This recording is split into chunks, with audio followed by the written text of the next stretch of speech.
pledge allegiance to the flag of the United States of America and to the republic for which it stands, one nation, under God, indivisible, with liberty and justice for all.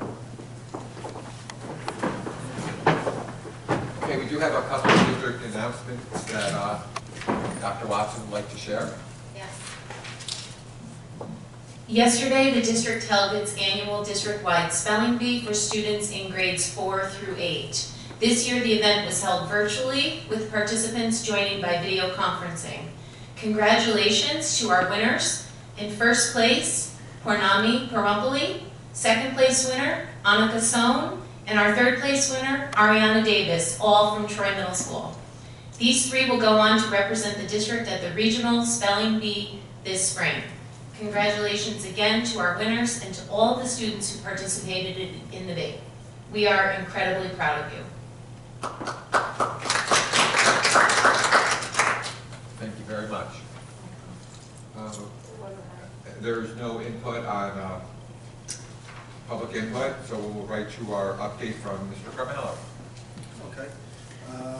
So I'll just give a brief COVID update first, and then we'll move to our equity presentation. So the good news, I think, in the region is that there's starting to be a decrease. So I don't know if, I mean, they're saying it's the holidays, and it's been 2 weeks now, so we hope to see that in the governor's presentation today. Capital Region has moved from the 3rd to the 4th on the list. So I think that the trend is at least in the right way. And we still get our cases daily. I haven't sent my email yet to the staff or to the board, but we have 3 more today. And we work through them. It's a lot of work, but we're getting better at it. I say better, I guess just more efficient because we've done it so many times. But we've been managing, and nurses and the principals and the staff are doing a really good job once that happens. You know, everybody's doing a great job following the protocols.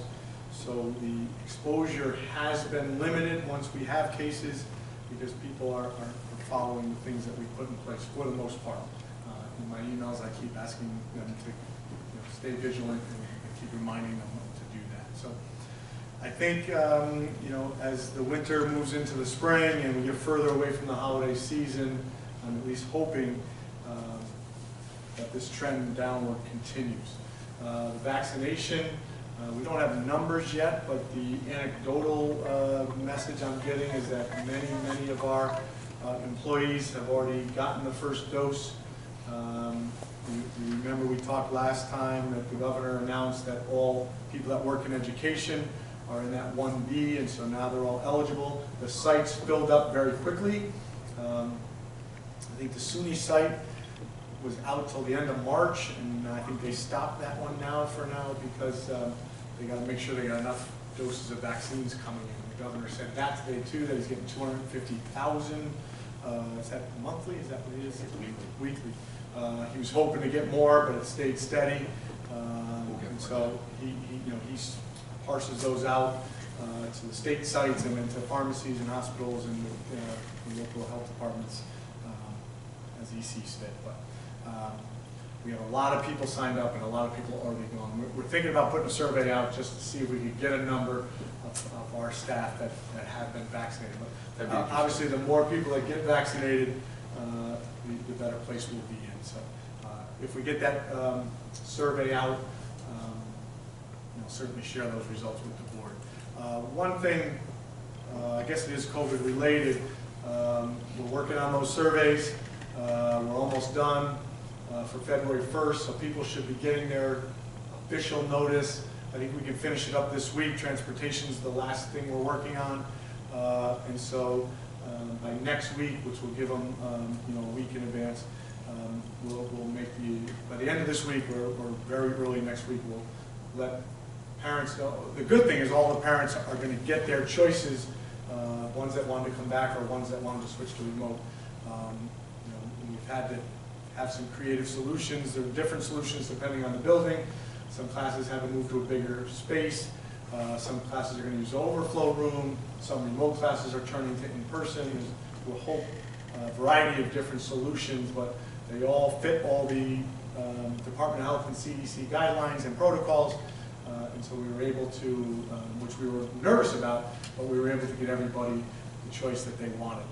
Again, the last piece that we're working on is transportation. So if it's all done by Friday, I'll let the board know. Otherwise, it'll be early next week.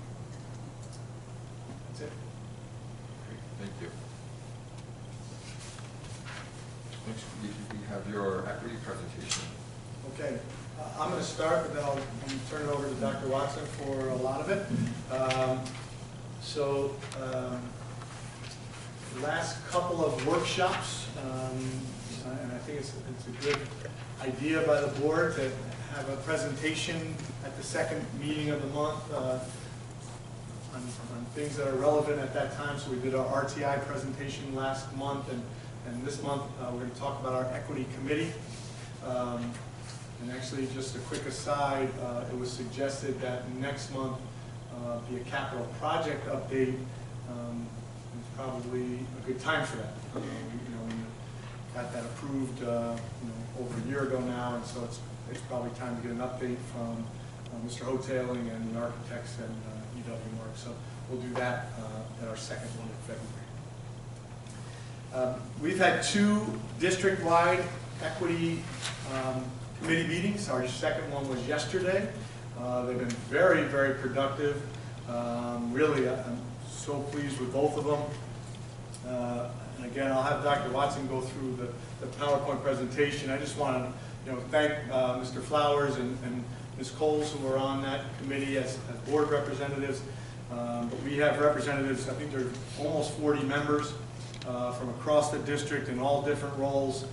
And the first thing we did, the first meeting was just a sharing out, listening, and everybody sharing why they wanted to be on it, why it's important to them, what their vision was for it.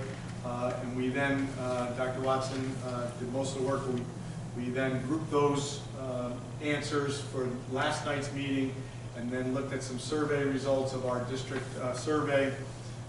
And then the next steps are going to be actually looking at our data, looking at our academic data, our behavioral referral data, and they've asked for some other things, enrollment in college courses, acceptance rates if we have them. So there's a whole bunch of actual data that we'll be looking at. So I probably went through a lot of it, but you can give more details, Okay. Dr. Watson. Sounds Sorry good. about that. No worries at all. Imagine that. So, thank you. Let's see. Teresa, it's this one. Yeah. So we'll start with our mission statement, which I won't read, but we'll say that the equity work really zeroes in on that word all. So our mission is providing that, educational foundation and social foundation to graduate all of our kids. So every subgroup, every race, ethnicity, every English language learner, every student with disability, everyone, by all.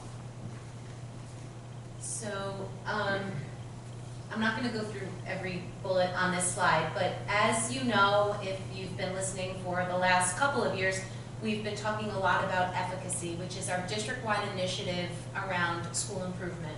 And that we've had staff developers come in, work with each of our schools to implement a self-directed improvement system. And basically what that means is that all of our schools are using data to figure out the areas that they need to improve, and then to monitor whether improvements are being made and to adjust. And so this process is working, and that work will continue.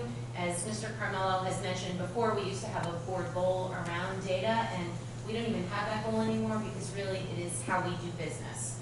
So moving away from efficacy, knowing that that work is firmly planted in our system, we decided to shift our focus now to equity. So how do we use data to lead our school system for both excellence and equity? And we rely on the system, as I mentioned before, that data system working in all of our schools. We analyze our student outcomes, and we talked about identifying in every school and every department an area of inequity, and then having an improvement cycle so that by the end of this year, we can see improvements in every area. And so we're not at a point to share that work with you yet, but that work is underway. Every building leader has worked with their building leadership team, every department chair, every coordinator, and the district team have all identified an area of inequity, and it crosses a lot of different areas. So by the end of the year, we'll be looking to share those improvements with you. We also formed the district-wide equity committee, and Mr. Hoteling and Mr. Carmelo have presented before about their advocacy efforts for fair and equitable funding for our schools. So there is a lot of work happening around equity right now in the district. So, the formal committee so far has 44 members, and you can see their names listed on the next slide. We normally would put names and then titles of people, but there were so many individuals that it couldn't fit on the slide. So we do have representatives from many different stakeholder groups, from the board, from administration, from cabinet, from teachers, from support staff, and I think that's about it. Oh, and the community as well. And so it is a broad, shared decision-making group that will be looking to make some recommendations to the district. And we are very grateful to everyone who has volunteered to be on this committee. So to date, as Mr. Carmelo mentioned, we had 2 meetings, one in December, one last night. We asked folks in the first meeting to share their vision and purpose and what they were hoping to do as a member of this committee. We're really hoping that this is an organic group that is able to identify the goals and then work towards solutions. And so really taking the time to listen to what each person brought to that meeting was really important to us.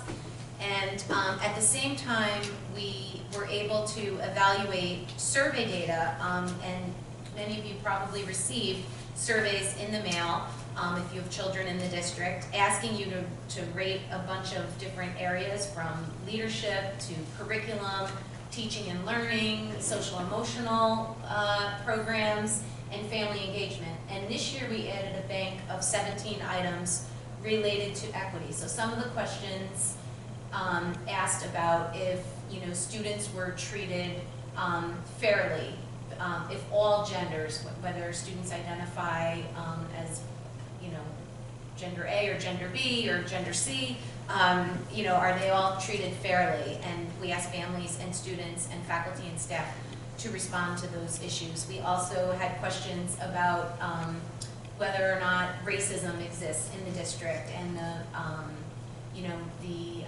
folks' position on the use of school resource officers in the schools. And so there were a lot of really important questions that we posed, and we really had no idea what the results were going to say, but again, it's a willingness to really listen and process what each of those groups shared. So that was really helpful. So we used a plus minus delta protocol, which means we looked at the data in small group and then in a large group, and we talked about the strengths that we noticed, we talked about the weaknesses that we noticed, and we asked folks to identify changes that they feel would help our district to be even better. And so it was a really exciting discussion, and what I can share with you, what we did have time to disaggregate were the comments shared in that first meeting. So to the question, what is your vision? What do you see as the purpose of this committee? It really fell into 6 response trends, and I'll just read through these because I do believe they're important.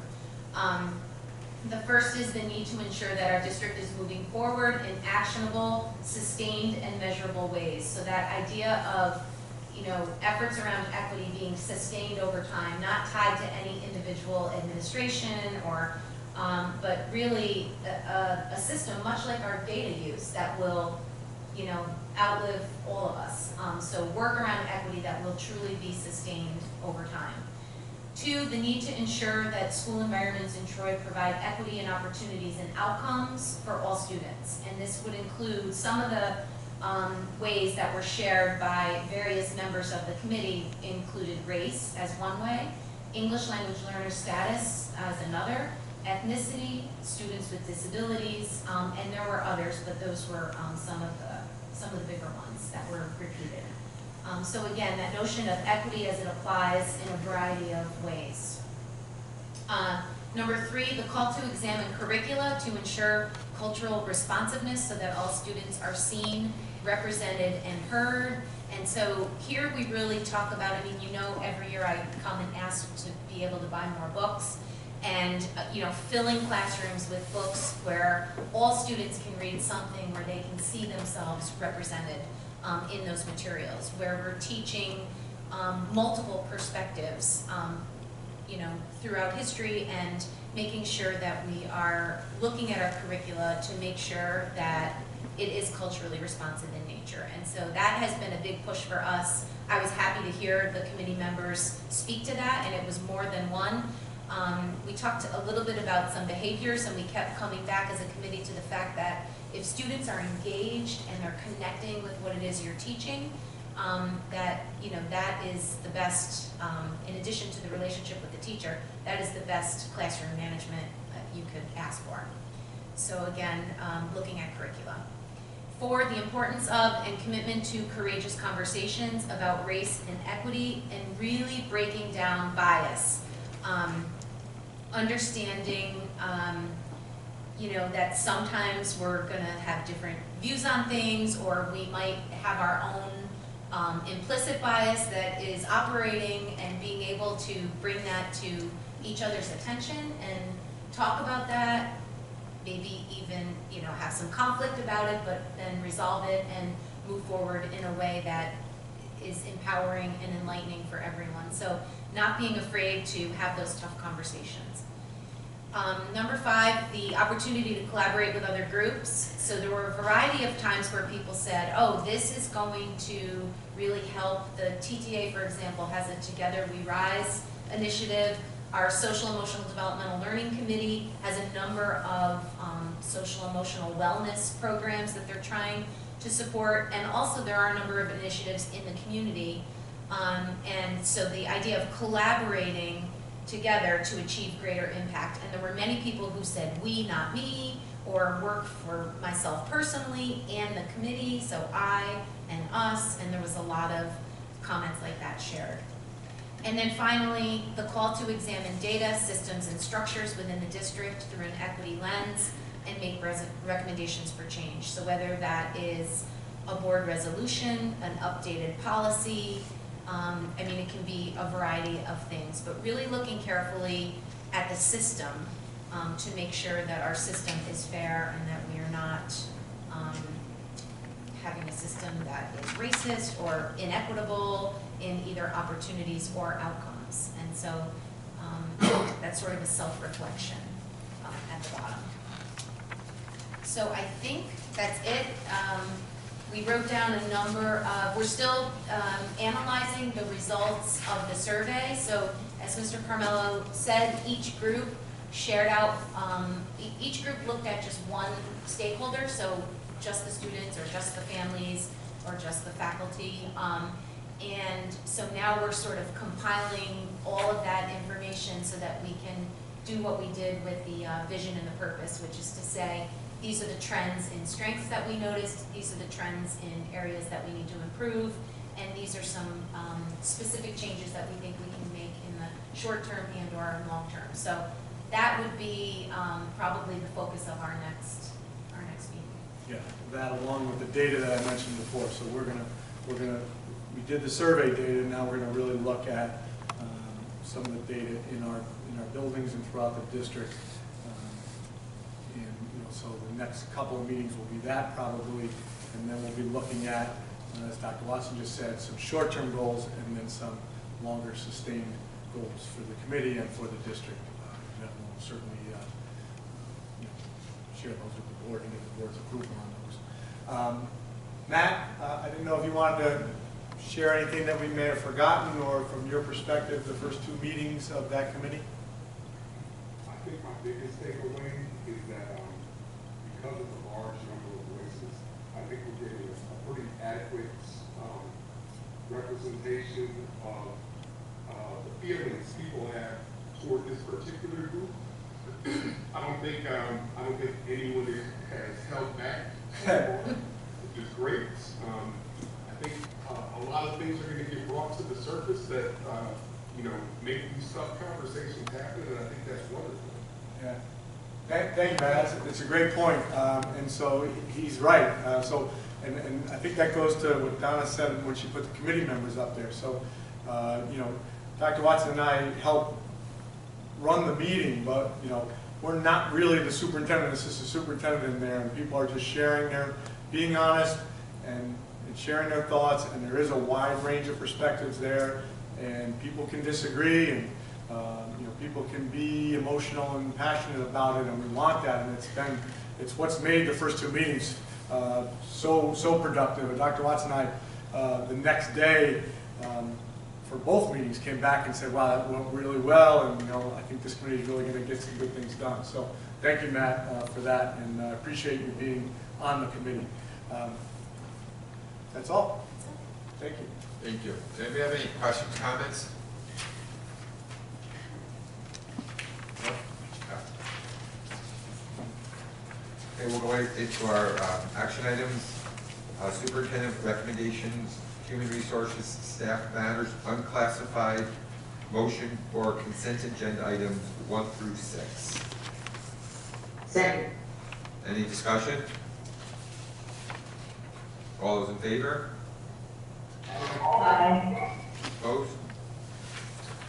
Superintendent recommendations programs, motion for consent agenda items 1 and 2. Second. Any discussion? All those in favor? Aye. Aye. Opposed? Superintendent recommendations business finance bid award as listed. Second. Any discussion? Is this replacing that other? Yeah. Remember the license issue. Yep.